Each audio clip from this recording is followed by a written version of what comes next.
the sooner you can get clear about what actually happened and what you did, what they did, what the facts were, then when you move into the reflection, it's a lot cleaner process. Welcome to Chain of Learning, where the links of leadership and learning unite. This is your connection for actionable strategies and practices to empower you to build a people-centered learning culture, get results, and expand your impact so that you and your team can leave a lasting legacy. I'm your host and fellow learning enthusiast, Katie Anderson. You've had that moment where something doesn't go as planned, right? We've all been there. You feel like you failed, a project slips, a conversation derails, you don't get that promotion you were aiming for. We talk about, quote, learning from failure, but the truth is that the experience of failure, the fear, the funk, the uncertainty, our anxiety can keep us stuck far more than the failure or mistake itself. Today, we're unpacking what really happens beneath the surface when we faceplant and what it takes to get back up with clarity, confidence, and intention. I'm joined by Dr. Melisa Buie and Keeley Hurley, two seasoned change leaders in engineering, quality, and continuous improvement, who have spent their careers helping teams navigate complexity, solve tough problems, and learn through setbacks. They're also the co-authors of Faceplant, Free Yourself from Failure's Funk, a book that blends research, reflection, and real-life stories to help us shift from emotional hijacks to intentional action. We started our conversation with a simple and provocative question. What inspired you to call the book Faceplant? And what does that image really capture about the experience of failure? Let's dive in. The image that just kept coming into my mind, my mind sees everything in images. Basically, it was just this, like wiping out face planting, because it just encompasses so much of what failure is, right? It's not just the emotional thing, but sometimes it's the physical pain of actually, experiencing these failures. And nothing was coming more clear in my mind than just an actual face plant. I'm not known for my coordination, so unfortunately I have a lot of experience here. And a lot of times, some of my imagery didn't always land with Melisa and Noelle, but this one, when we talked about it, we were like, oh my gosh, this is it. This absolutely sums up a little bit of the comedy of it, and yet also the pain that comes along with it too. Yeah, for sure. And like free yourself from failure's funk. I mean, I think those two, like faceplant, the whole oof, and then the funk, the emotion, the real, we talk about failure and learning from failure and embracing failure, but there's like real emotion and pain that goes on when we are experiencing that we've failed or had failures. And so I thought maybe we'd start there about unpacking that emotional component of failure and how it gets us stuck. Melisa, maybe we'll turn to you for this. So that was one of the most, I think, really tricky things for us when we were starting this is, there was all these platitudes out there and people telling us to just jump in and fail and do all this stuff, go fast. And there was no acknowledgement at all about how we felt about the failure. And the more I read and dug into it, the more I realized that this is something that we just kind of step over. We step over how it makes us feel. And if we continue to step over that, then we're never going to be free to really take chances and learn and grow from failure. We've got to be able to feel like there's some acknowledgement to that. Yeah, like really recognizing that human component. It's interesting as you're talking right now, it's making me think back to my conversations with Isao Yoshino when working on my book, Learning to Lead, Leading to Learn, and how he always would talk about on a very surface level, like he had this big business failure, but he never went deep. And I think it's because he had not really gotten over the emotional side of feeling like he'd failed or what the sort of emotional weight of that. And the beauty was through all our conversations and reflection, there really was this one moment where I could see the cloud, the weight, the grayness lifting off of him in the reframe of that failure and seeing it in a different way. And so we have to start there because then we can't truly deeply move on from it. So I really appreciate you starting in that place and sharing your own emotional journeys with failure as well. Because we've all had that, right? I mean, we've all Right. experienced it's to err is human, right? So we're all going to have these experiences. Really interesting thing for us is that it was out of reading your book that all of this got started. So the work that the two of you did on helping us get in touch with failure and making it so public and so much a process of learning and growing, that's how we really jumped into this. And it made such a huge difference seeing from his professional perspective, which is often things that we try to cover up, how impactful that was. Oh, well, thank you for sharing that, and I'll let Mr. Yoshino know. I mean, if others can learn from our failures and challenges too, that's a huge gift, right? So not only our own learning, but how do we pass that on? Truly, the chain of learning, might we call it? Well, and I think to that point, right, so many of our failures that we're ashamed of or try to hide really have been experienced by someone else. Mm, And it's through sharing or through, reading other people's stories about failure that you start to realize, like, I'm not alone in this. And, you can yep. really start to get that other perspective of maybe I'm being too harsh on myself, or maybe I'm not looking at the full picture of this. Get over that hump of that funk and start able to process it and move forward. I like that phrase. Get over the hump of funk. It's a mouthful, but provocative as well. I really like some of the frameworks in the book that you have. Just they were really helpful in as I was thinking about how I process failure and how we think of failure and moving past it as well. And some of the things that like can paralyze us. And one of that is like the anxiety of the what if. And you had an equation in the book to sort of help people understand the magnitude of anxiety and some personal stories too, Keeley, from yourself there to illustrate it. Yeah, the equation that we found was the one that says, anxiety equals care times uncertainty. And if you really think about it from, a life perspective, if you don't care about the outcome of something, it's not really going to make you anxious or worried or nervous. And if you know exactly what the outcome is going to be, that's also not going to make you all that anxious or nervous or scared or any of those things. And so it's when those two things come together where your uncertainty is high and you deeply care about the outcome, that's when your anxiety starts to just amplify. And I couldn't figure this out, like why I had this visceral reaction that I shared in this book to scary movies. But I, get deeply attached to these characters in there. And so by doing that, my care factor was like artificially high. So any sort of, scary movie, which the whole point is to make things uncertain, would just send me.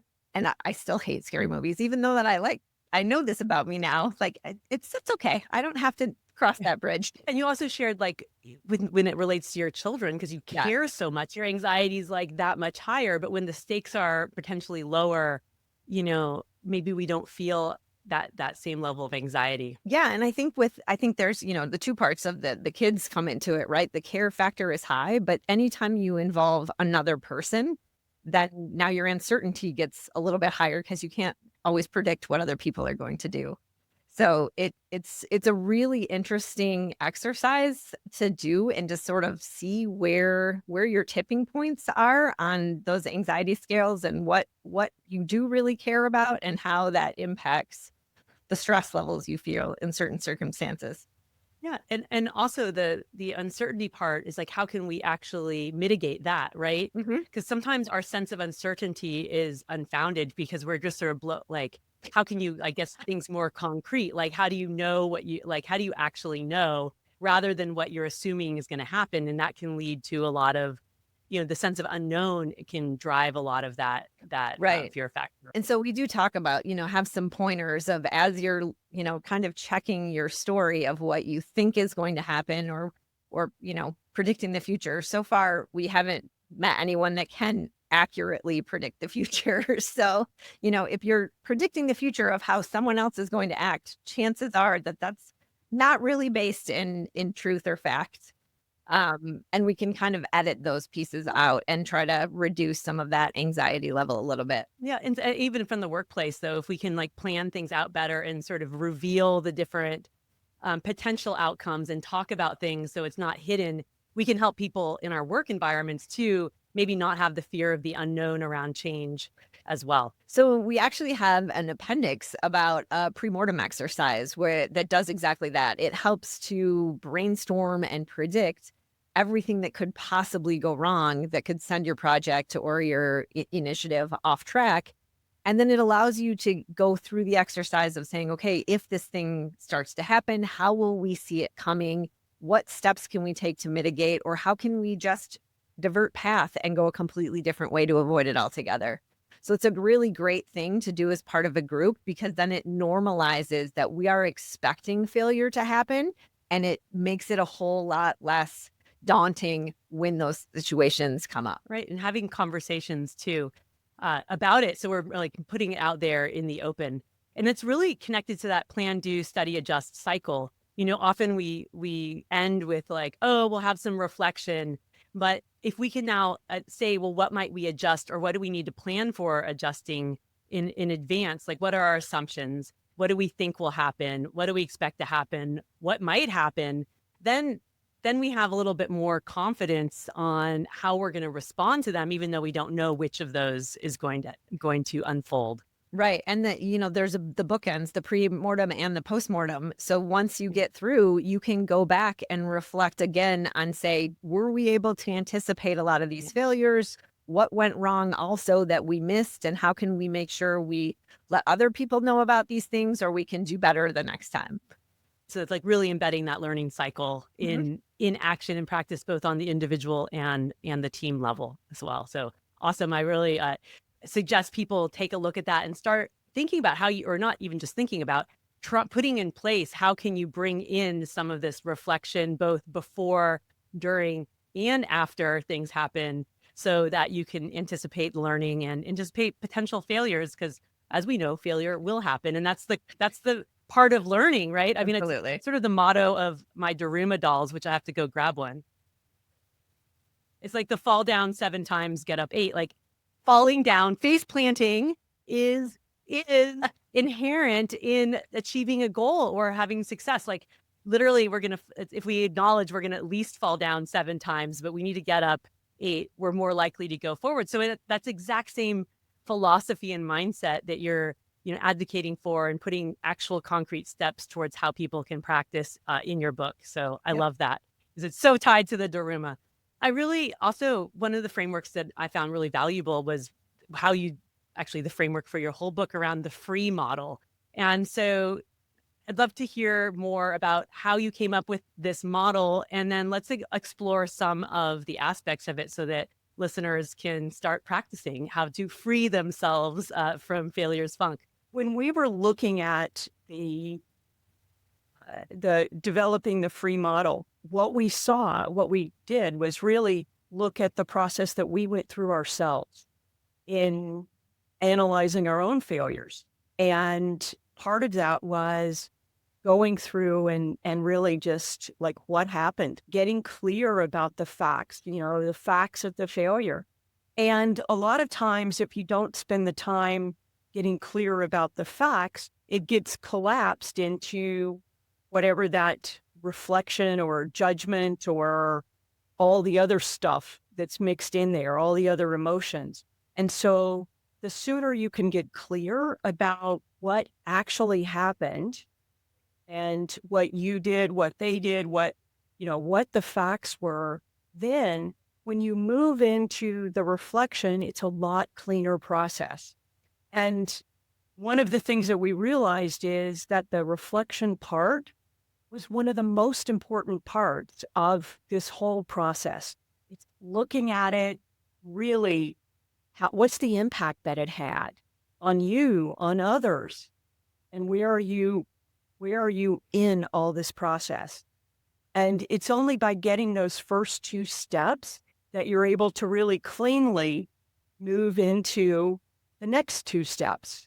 And Keeley, do you want to talk about the next two steps? So yeah, so focus is the first step, reflect is the second, the first E is explore. And that's really to look at what are your options, right? In your reflection, you're kind of identifying how you reacted in these situations, and explore is more of how you would have rather acted and chosen to act in those circumstances. So it's not necessarily the wrong thing. Your reaction's not necessarily wrong, but it might have led you down a path that needed a pause, or it needed a slight direction change with new information. So it's really about looking at that and thinking, if I had been consciously choosing what happened next, how would I have behaved differently?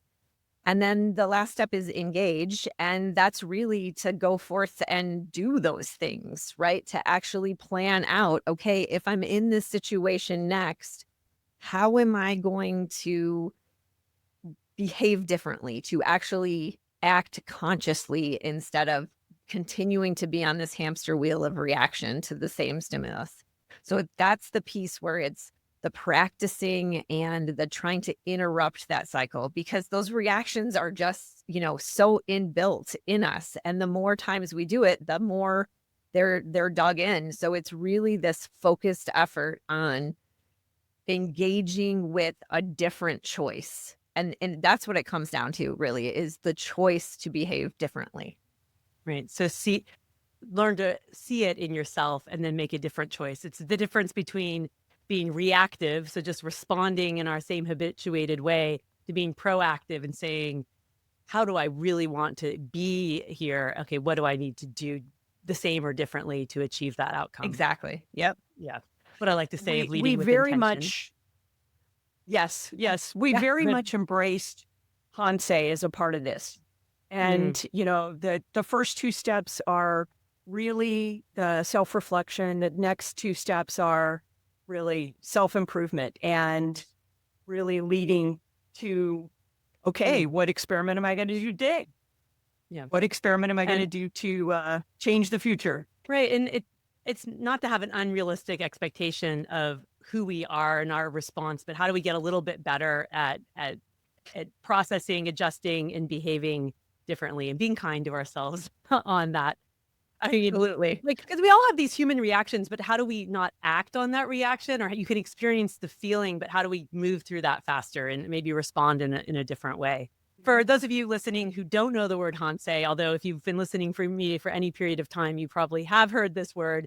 Hansei is a Japanese word that means reflection or deep self-reflection. And it's really looking inward and then also examining things deeply as individuals and as a group as well about what actually happened, and then having that steady adjust part of what can we do differently. I thought that the different, I guess, characters or modes that you came up with in the reaction phase, those emotional hijacks, were very, very helpful, I guess, provocative images about how we can identify sort of what's going on for us when we're in that reactive mode. And I'd love to hear from you about the four modes, and then for each of you, which is the one that you get stuck in and hijacked by most often? We basically have a 4-quadrant system, and in the upper right-hand quadrant is who we deem as the machine. And this is essentially the fight response, right? So you're moving forward, you're continuing on the same path regardless of additional information. You just won't stop. It's overwork. It's over, demanding that your way is the right way. It's this constant need to continue forward because of this fear driving you. And then when we move to the next upper left quadrant, we have sort of what we call the magician.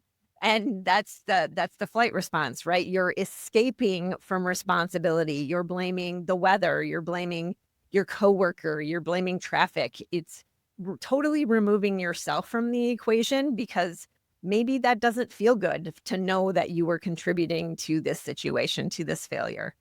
If we go to the bottom left quadrant, then we see what we call the statue. And that's the freeze response that we typically get in fear.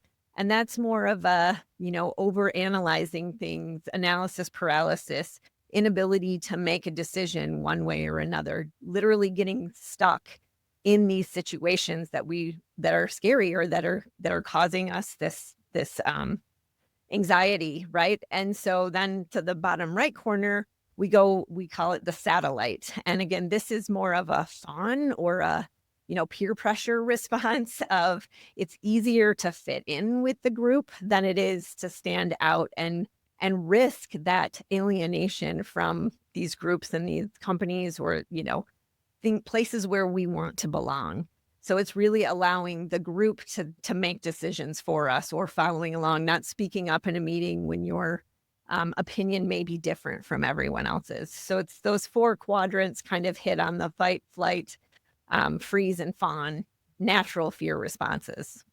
Yeah. And how did that link to the concept of failure and that the fear part of the failure of what's holding us back? So it was interesting, we, as Melisa said, we went through this whole process. We wrote a ton about our own failures and the experiences we had. And we had a lot of different personalities that were associated with each one. And it just kind of, no matter how we tried to structure the window, it just kept coming back to these 4 things.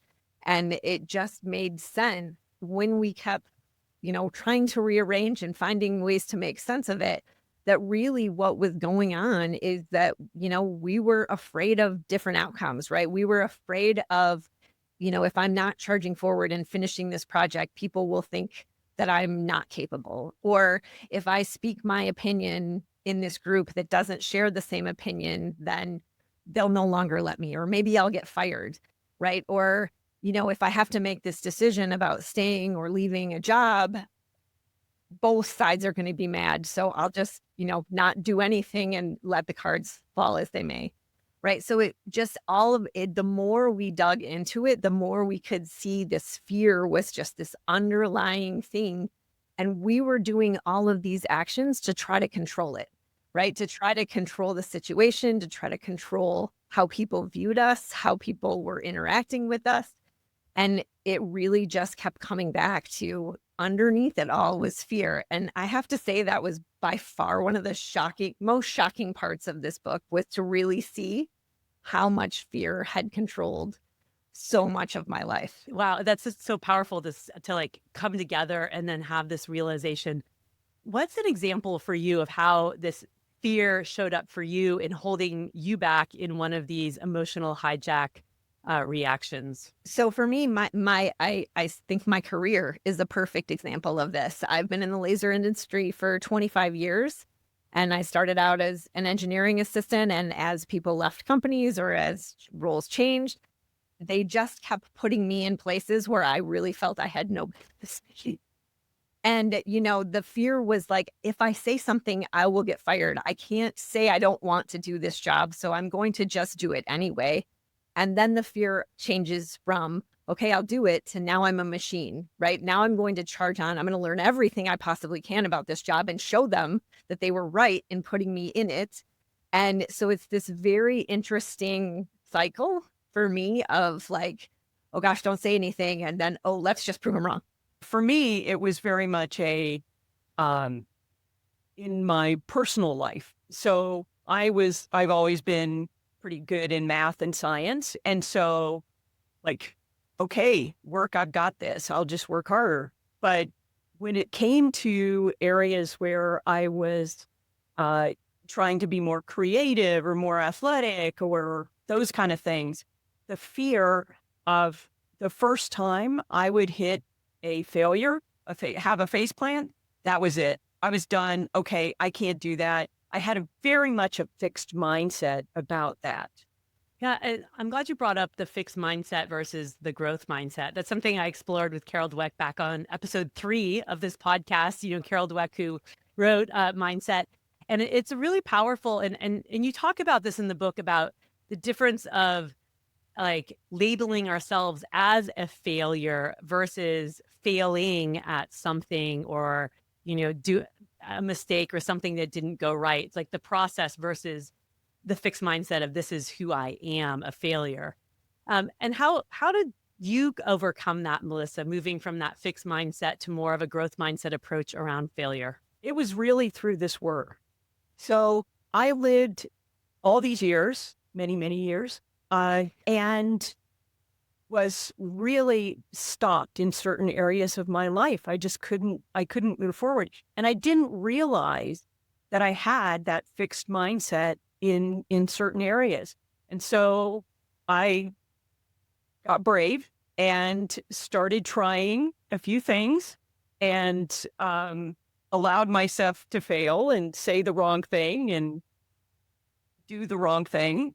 And yeah, that was the big thing for me, is really taking a chance. Thank you for being vulnerable and sharing that, that it's hard to feel like we're not doing things right, or that putting ourselves out there and the what people might think of us or what we might think of ourselves, but making that shift to see that we're not a failure. We're not the thing. We are a learning process. And how can we like learn our way forward towards greater success or what we want? And again, back to the Daruma, faceplants and falling down are the natural part of moving forward, right? We have to fall down. We have to fall down because the learning happens through mistakes. And I've been reflecting a lot on this concept of failure because, people often ask like, how can we create this learning culture in our organizations? And we have to be able to set challenging goals that are seemingly impossible. And the only way that that seemingly impossible goal is okay is if we know that there's going to be failures along the way in trying to figure out how to get there. And so we have to be okay that people don't have the right answer right away, and both for ourselves, but as leaders and change leaders in the organization. So I'd love to bring it back to, because you both are organizational change leaders and have been for many, many years.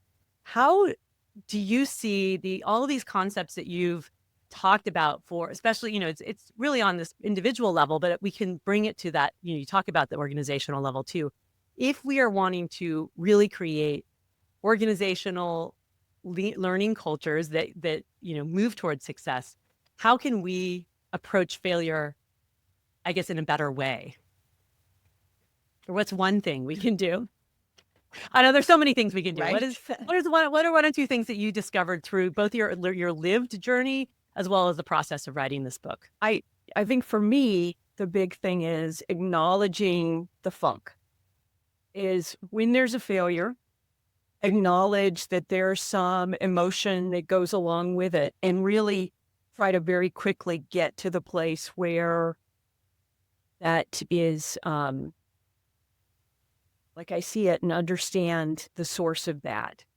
And once I'm at that place, then it's really easy to say, oh, okay, what can I do differently? There's a whole other life on the other side of that. Yeah. Keeley, how about you in working and leading teams? How have you helped create this embracing of failure as okay? I mean, I think, what you mentioned before is vulnerability. I make sure that I am communicating my own faceplants and where I haven't lived up to my own expectations or my team's.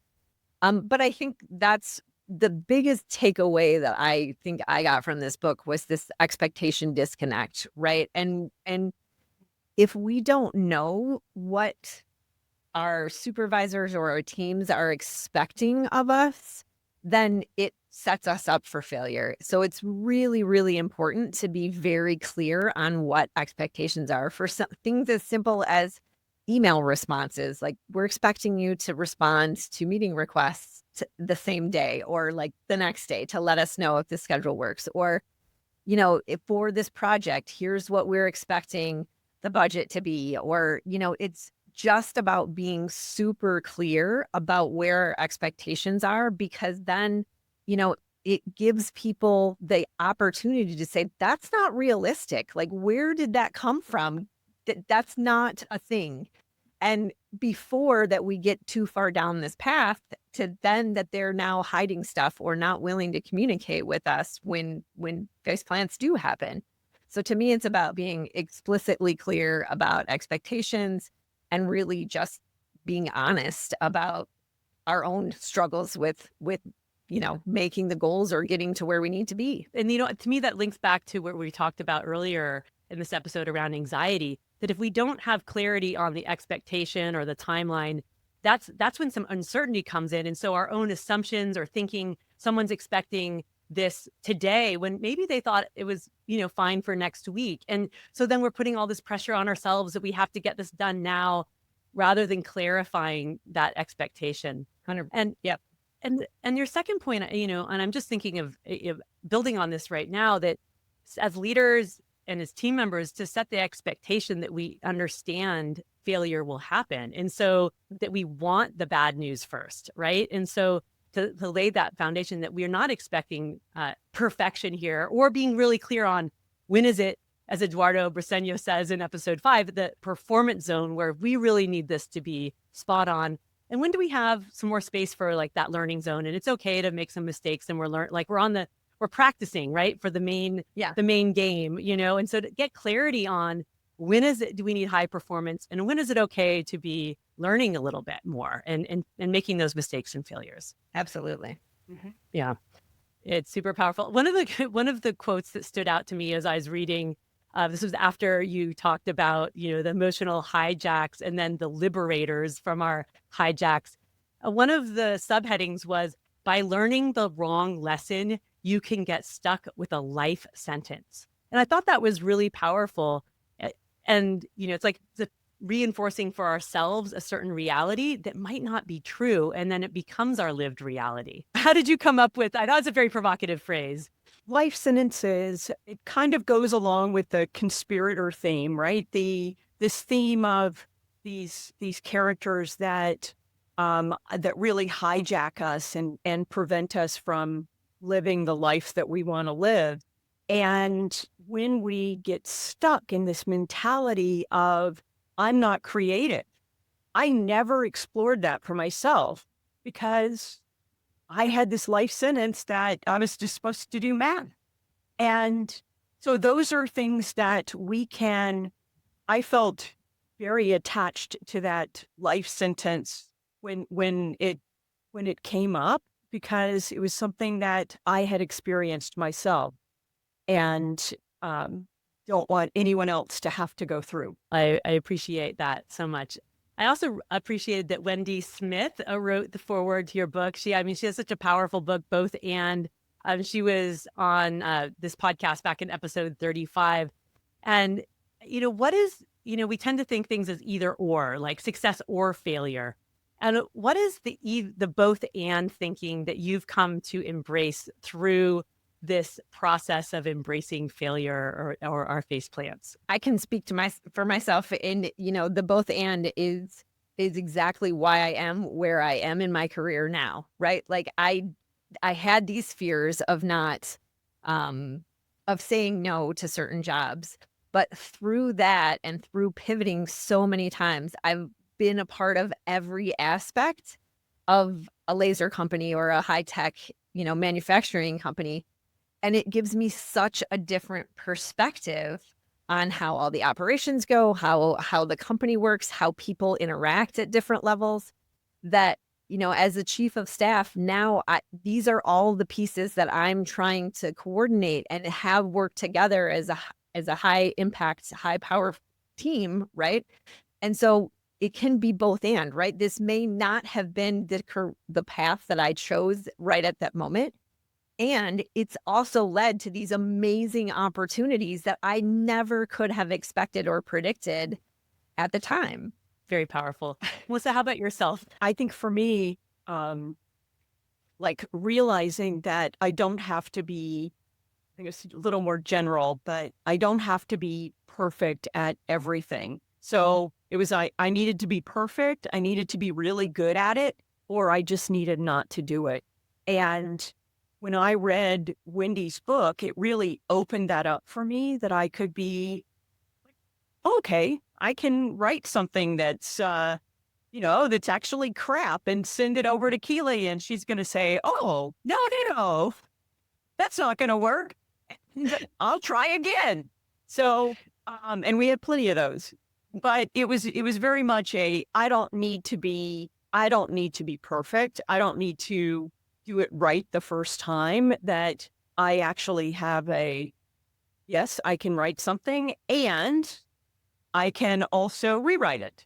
And, or like anything where that required, you know, me to, that said, okay, this was a failure or wasn't perfect. I could have another I could have another perspective. I see the both and the growth mindset of being so, so connected in our resilience and our willingness to try something and really embracing that the path forward is going to have stumbles and setbacks. And it's really, how do we create a learned response for those predictable, unpredictable moments, right? That are going to happen.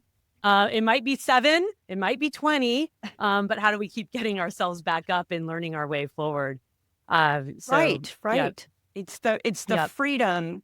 And so the free model is just so real in this process, because there really is freedom on the other side.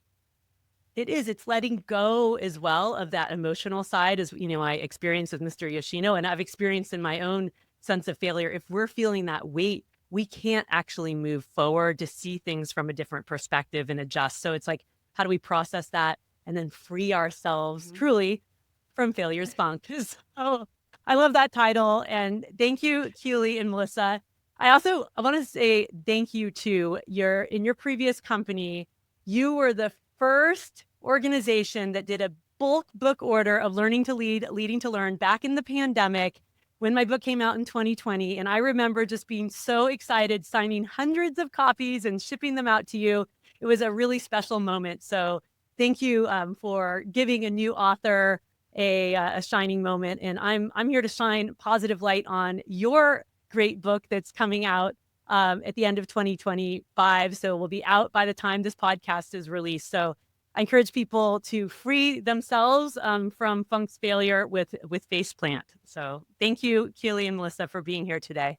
Thanks so much, Katie. As you just heard, Melisa and Keeley bring so much honesty and practicality to the concept of failure and to the power of learning to free yourself from the emotional hijacks that can get in the way of moving forward. If you'd like to learn more about their work or get a copy of their new book, Faceplant, Free Yourself from Failure's Funk, you can find the links in the show notes. What I want you to take away from this episode is twofold. First, like the Japanese proverb says, fall down 7 times, get up 8. And like the weighted papier-mâché Daruma dolls that always right themselves back up when knocked over, our path to success comes from acknowledging the inherent stumbles, setbacks, and faceplants that are along the path to success. What matters is that we don't get stuck. We don't stay knocked down. We get up and learn our way forward. Second, that reflection isn't just about looking back. It's about how we look ahead. Keeley talked about the power of a pre-mortem, intentionally imagining what might go wrong before it happens so that we can anticipate, prepare, and respond with more clarity, choice, and less panic and anxiety. That's reflection and anticipation working hand in hand. So here's my invitation to you. Think about a project, a change initiative, or a personal goal that you're working on right now. First, how can you frame it as an experiment, not a pass-fail exam? Embrace the both and thinking, not either or. Second, name your assumptions. What are you expecting to happen? What are you afraid might happen? And what must be true for the outcome that you intend to actually happen? And third, run a simple pre-mortem with your team. Think about, if this face plants, what will have gone wrong and how could we see it coming? Think about how you can anticipate all the different aspects of what must be true for you to get to the success that you want and how you might respond if things don't go as planned. Because as we know, things often don't go as planned, but it's about what we learn in those moments that will help us get better at getting there faster. This process mirrors the Japanese concept of hansei, deep reflection, not only after the fact, but at every stage of learning.